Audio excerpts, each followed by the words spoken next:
Hey you! If you have never seen me before, my name is Evie. I'm just a regular Joe Schmo that does videos about chronic illnesses. Yeah, that's what we do here. And I share it all. And it's just a place where you can be real without judgment. And I do my very best just to try to be a little pick-me-up sometimes. And it's not always that case, but I do try. So if you would like to join our Spoonie fam, make sure you just hit the subscribe button. And that's it. Watch me comment, talk with other spoonies down in the comment section. There's tons of great people here. You've really built an awesome family. So thank you for hearing that almost every video. I have to do that for all the newbies that come by, so then people know what the heck's going on, right? And timestamp is a time that I will put on the screen for those wondering. It's a time that I'm going to shut up with a little quick update. If you just want to skip that update, then just click that time stamp and you're good to go. This is the time you're going to want to move the video to if you don't care to hear an update. I usually try to do an update later on for my true spoonies. True spoonies are the ones that really actually care of what's going on in my life, and I love that. But I tend to forget at the end of the videos. I don't know why I do that, but I do. Okay, real quick, you guys, for those wondering, if you don't keep up with me on Instagram, we had, I believe, a main water pipe break to his house. So it's been a nightmare. No water. And then having to run hoses to far neighbors to get water. Like 200 feet of hoses. So we have to have the water constantly running. So you hear it in the background, that's what that is. We're actually hitting 40-something degrees right now, which is awesome.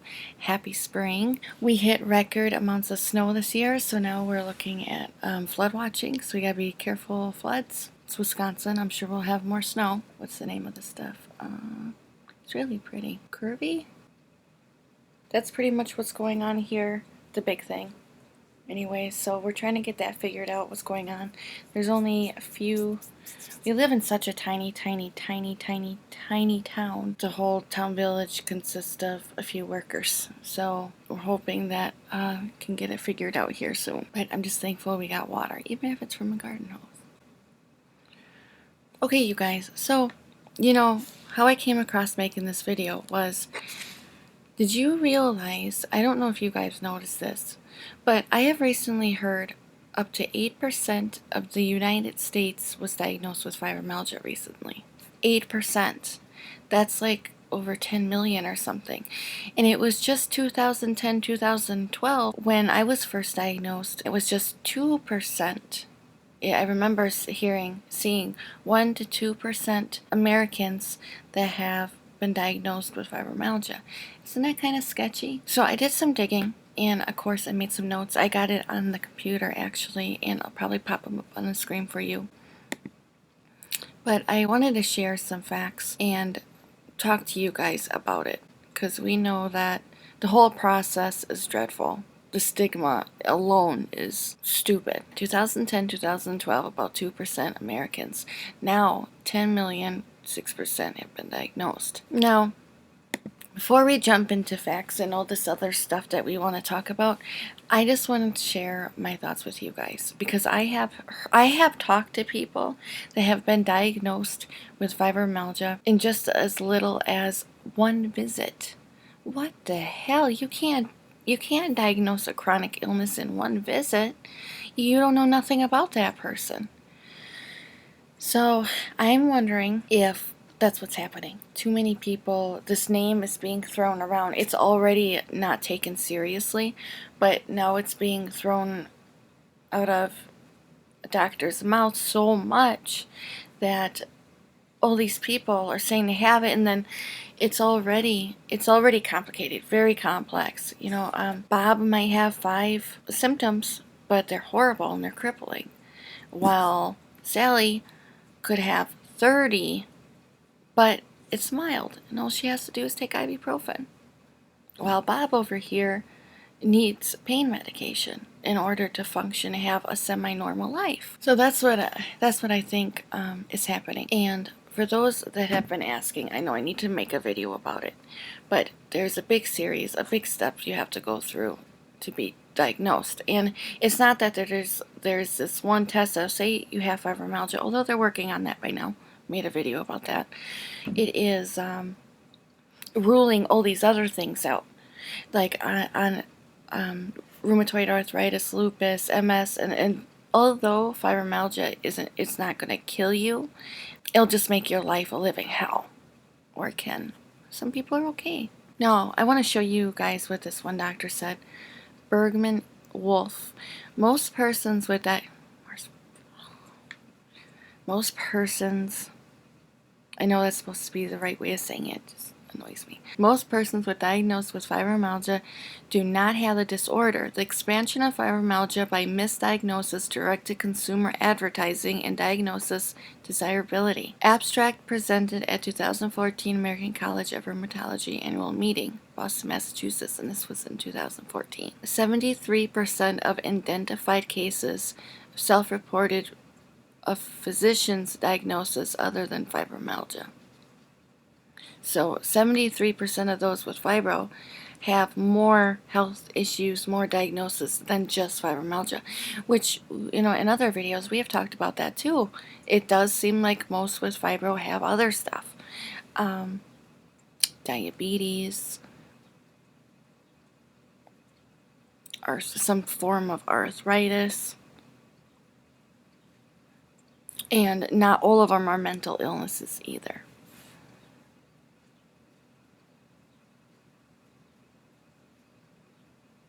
Now, fibromyalgia also happens to men. I don't know why the world still does not understand that.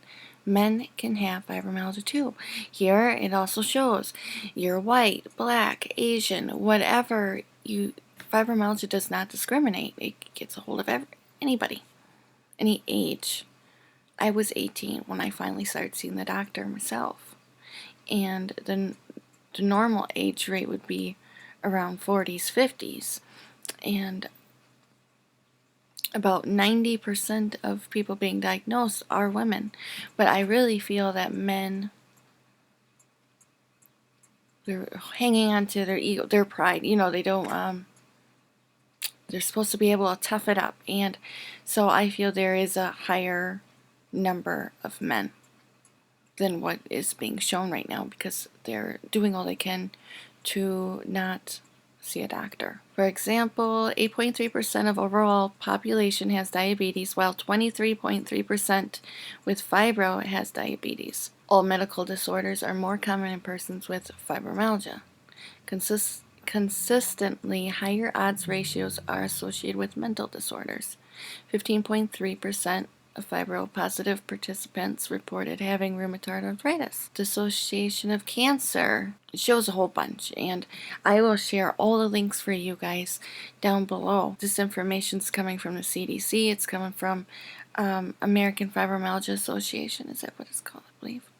I looked up UK, about 1.5 to 2 million have been diagnosed with fibromyalgia. Now, I don't know if that's increased for them either, but I did notice the huge increase in just, 6 years? Like, it's tripled, and that's, I don't know. And what worries me is that, you know, fibromyalgia is hell, but what if it's more terminal illnesses? And that's something I worried about with myself, because you guys know the health that runs in my family. Autoimmune issues. My whole point is here, yeah, they'll poke on your body and check for tender points, yada, yada, yada. I wouldn't worry so much about that. It's checking your blood, checking your hormones, testing them for vitamin deficiencies and all this stuff. Make sure that you're on your doctor about constantly testing, you know, because I know it's got to be stressful for the doctors, for those that really want to figure it out. Because doing all these things and not getting answers, it's very frustrating. I think just keeping up on the test, it links to things, and just to keep it going. It's important to be ruling out all these other illnesses, not right away saying fibromyalgia. So please, please, please, please make sure that your doctor is ruling everything out possible before diagnosing you. Don't be okay with a doctor diagnosing you so soon in the game. I mean, it takes an average of a good doctor 5 years to truly be diagnosed.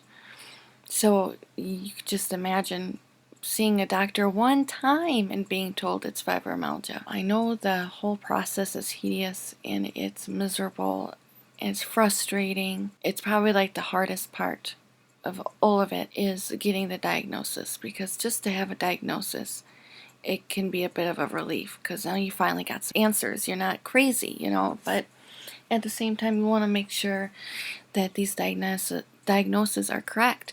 Some doctors will diagnose you with 10 different things. It all could be one, but because they mimic one another, just a longer label. So watch for that, okay? I would love it if you're okay with sharing how long it took for you to get a diagnosis. Must have been some snow falling off the roof. But yeah, let me know, okay? Because I'm really interested in hearing about that. If there's anything I've missed, make sure you share down below, okay? I love hearing from you guys, and let me know how you're doing.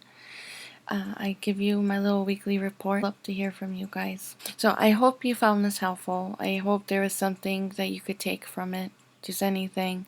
Just please pass the word, share the video, let others know that they got to be properly diagnosed, because not everybody knows.